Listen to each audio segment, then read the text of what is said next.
America के Washington में हुई आतंकी घटना को लेकर बड़ा खुलासा हुआ है। हमलावर रहमानुल्लाह लखनवाल अफगानिस्तानी सेना का जवान रह चुका है और वह अमेरिकी खुफिया एजेंसी CIA के लिए काम करता था। यह बड़ा खुलासा अमेरिकी मीडिया में CIA के डायरेक्टर के हवाले से किया जा रहा है। मारा गया अफगानी रहमानुल्लाह अफगानिस्तान में अमेरिकी सेना के साथ काम कर चुका है। यह बड़ा खुलासा हुआ है। पकड़ा गया हमलावर रहमानुल्लाह 10 बरस तक अमेरिकी सैनिकों के साथ अफगानिस्तानी सेना में बकायदा काम कर चुका है और वो सितंबर 2021 में अमेरिकी सैनिकों के साथ ही अफगानिस्तान छोड़कर अमेरिका आया था। ये पता चला कि अफगानिस्तान के खोस्त का रहने वाला ये रहमानुल्लाह कंधार में अमेरिकी सेना के साथ में था और बाद में वो वॉशिंगटन आ गया था। अमेरिकी मीडिया के मुताबिक हमलावर रहमानुल्लाह के परिवार में पत्नी और 5 बच्चे हैं, लेकिन कई महीनों से वो अपने परिवार के साथ संपर्क में नहीं था। तो जो अमेरिकी सेना के साथ काम कर चुका हो, CIA का एजेंट जो निकला हो, उसने क्यों नेशनल गार्ड्स पर फायरिंग की, यह बड़ा सवाल अभी बना हुआ है। अमेरिकी मीडिया ने ही यह दावा किया है और CIA डायरेक्टर के बयान के आधार पर यह दावा किया जा रहा है, जिसमें उन्होंने दावा किया कि बाकायदा अमेरिकी सेना के साथ मिलकर अफगानिस्तान में 10 सालों तक काम कर चुका है। जब अमेरिकी सेना अफगानिस्तान से निकली वापस सब छोड़ के और तालिबान को सत्ता सौंप कर, तो ये भी अमेरिकी सेना के साथ वापस अमेरिका उनके साथ आ गया था और यहां पर फैमिली के साथ कुछ समय से संपर्क में नहीं था। इसकी पत्नी 5 बच्चे भी थे और इसने नेशनल गार्ड पर हमला किया। प्रणय उपाध्याय हमारे साथ हमारे संवाददाता जुड़ गए। प्रणय, ये तो हैरत में डालता है कि अमेरिकी सेना के साथ काम कर चुका है, CIA के अधिकारी कह रहे हैं, इसने क्यों हमला किया, फिर क्या इसके पीछे मोटिव था?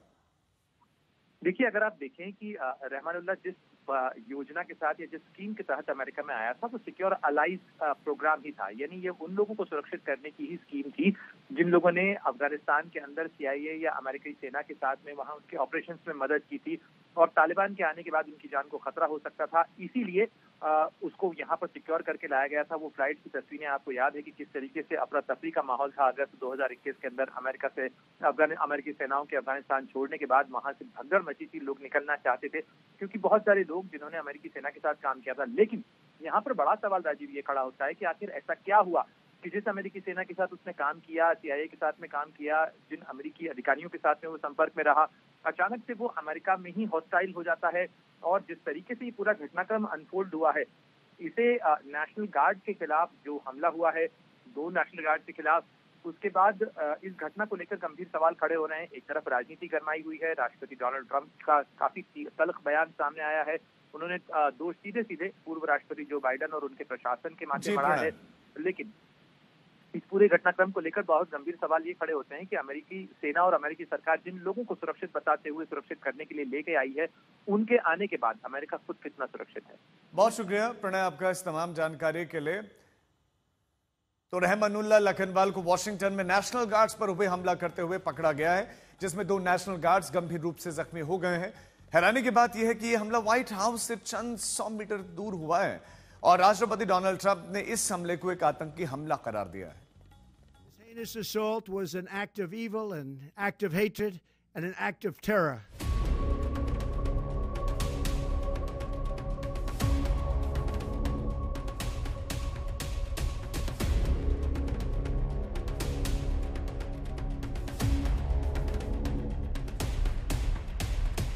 अमेरिका के वॉशिंगटन DC में दिन दहाड़े गोलियां चल रही थी। तस्वीरों में नजर आता है कि सुरक्षा बल के जवान किसी शख्स को जमीन पर पटक कर उसे काबू करने की कोशिश कर रहे हैं। हथियारबंद सुरक्षाकर्मी चारों ओर से हमलावर को घेरे हुए हैं। पास में ही एक नेशनल गार्ड के पांव नजर आते हैं जो जमीन पर गिरा हुआ है। बस स्टैंड के शीशे टूटे हुए हैं और सुरक्षा कर्मियों के बीच अफरा तफरी मची है। व्हाइट हाउस से कुछ मीटर दूर यह गोलीबारी फेरागट स्क्वायर के पास हुई थी, जहां आसपास कुछ रेस्टोरेंट्स और मेट्रो स्टॉप भी थे। कुछ ही देर में घटनास्थल से जख्मी हालत में नेशनल गार्ड्स को अस्पताल ले जाया गया और आरोपित हमलावर को भी जिंदा पकड़कर कब्जे में लिया गया। 2 of our brave members of the National Guard and the Department of War were brazenly attacked in a horrendous act of violence. They were shot. They're in critical condition. As you can see behind me, we have assembled the full force of both the federal and state and local law enforcement agencies to bring bear all of our resources to make sure we find the perpetrators responsible for this heinous act And make no mistake, they will be brought to justice. इस हमले के बारे में Washington DC के metropolitan police department ने बताया कि हमलावर ने जब नेशनल गार्ड पर गोली चलाई तो अगले ही पल हमलावर को भी गोली लगी। उसके बाद उसे कब्जे में कर लिया गया। He immediately started firing a firearm at the two National Guard members.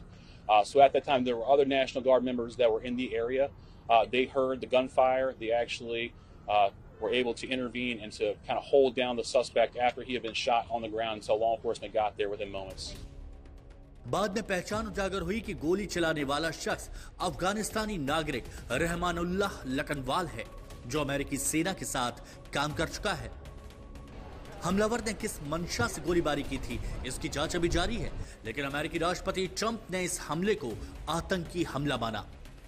This heinous assault was an act of evil, an act of hatred, and an act of terror.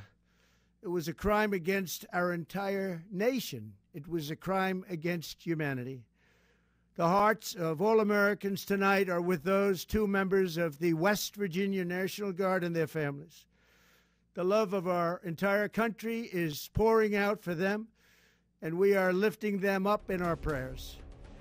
अमेरिकी जांच एजेंसियां इस हमले के पीछे के कारणों की तलाश में जुट गई हैं, तो दूसरी ओर अमेरिकी सड़कों पर नेशनल गार्ड्स की तैनाती और इमिग्रेशन पॉलिसी में सख्ती को लेकर भी सियासी चर्चा शुरू हो चुकी है। आज तक ब्यूरो। अमेरिकी जांच एजेंसियां फिलहाल इस हमले के पीछे की मंशा की जांच कर रहे हैं, लेकिन जिस समय यह हमला हुआ वहां और भी लोग मौजूद थे। उन्हीं में से एक चश्मदीद ने घटना का आंखों देखा हाल बताया। आपको सुनाते हैं उसने क्या देखा। Well, I was headed to get lunch, and I got up to 17th and I Street and was going to take a right. And as soon as I got up 17th and I Street, we heard like rapid gunshots. So myself and other people started to run back down I Street. There were also like a UPS truck that like was speeding by too. And we got about halfway down I Street towards 18th, and we stopped because everything was quiet. I only saw one police car there, so I figured it couldn't be anything. So I walked up and I saw they had a person pinned on the ground yelling at him to stay down, and there was broken glass in the bus stop. And then they moved, like it was some sort of construction vehicle or something along those lines, and they moved the vehicle, and that's when we saw two National Guards on the ground, and one they were trying to resuscitate. दरअसल Washington DC में ये जो हमला हुआ उसमें हमलावर के निशाने पर नेशनल गार्ड्स थे। वही नेशनल गार्ड जिनकी शहरों में तैनाती को लेकर डेमोक्रेट्स नेताओं की ओर से लगातार विरोध किया जा रहा था, सवाल उठाए जा रहे थे। ऐसे में जब अमेरिकी राष्ट्रपति के दफ्तर से चंद सौ मीटर दूर नेशनल गार्ड्स को टारगेट करके हमला हुआ, तो अमेरिका की घरेलू राजनीति में एक दूसरे पर कीचड़ उछालने की कोशिश शुरू हो गई है। रिपब्लिकन नेता कह रहे हैं कि इस हमले के लिए डेमोक्रेट्स नेताओं का बयान जिम्मेदार है, क्योंकि इन नेताओं ने टीवी चैनल्स में बैठकर अमेरिकी शहरों में नेशनल गार्ड्स की तैनाती का विरोध किया था। कुछ डेमोक्रेट्स ने सार्वजनिक मंचों से नेशनल गार्ड की तैनाती का विरोध करते हुए यहां तक आधारहीन आरोप लगाए थे कि नेशनल गार्ड्स अश्वेत अमेरिकियों को निशाना बनाने के लिए तैनात किए गए हैं। दरअसल वाशिंगटन डीसी में अमेरिकी नेशनल गार्ड्स की तैनाती अगस्त के महीने से की गई है, जब राष्ट्रपति ट्रंप ने खासकर डेमोक्रेटिक शहरों में इलीगल इमिग्रेशन और क्राइम कंट्रोल करने के लिए तैनात इन्हें किया था। और सिर्फ वाशिंगटन शहर में 2200 नेशनल गार्ड्स की कल तक तैनाती थी, और इसके अलावा Louisiana, Mississippi, Ohio, south Carolina, West Virginia, Georgia, Alabama में सैनिक भी शहरों में तैनात किए गए थे। रिपब्लिकन पार्टी के राष्ट्रपति ट्रंप ने बार बार कहा कि इस डिप्लॉयमेंट की वजह से राजधानी में क्राइम गायब हो गया है, लेकिन डेमोक्रेट्स ने इन तैनातियों की घोर आलोचना की है। ऐसे में जब वाशिंगटन डीसी में आतंकवादी हमले के निशाने पर नेशनल गार्ड्स आए हैं, तो सियासी आरोप प्रत्यारोप फिर से शुरू हो चुका है। रिपब्लिकन ये तोहमत भी मढ़ रहे हैं कि ये बाइडेन सरकार के दौर में अफगानिस्तान से लाया गया प्रवासी था जिसने अमेरिकी नेशनल गार्ड्स को गोली मार दी।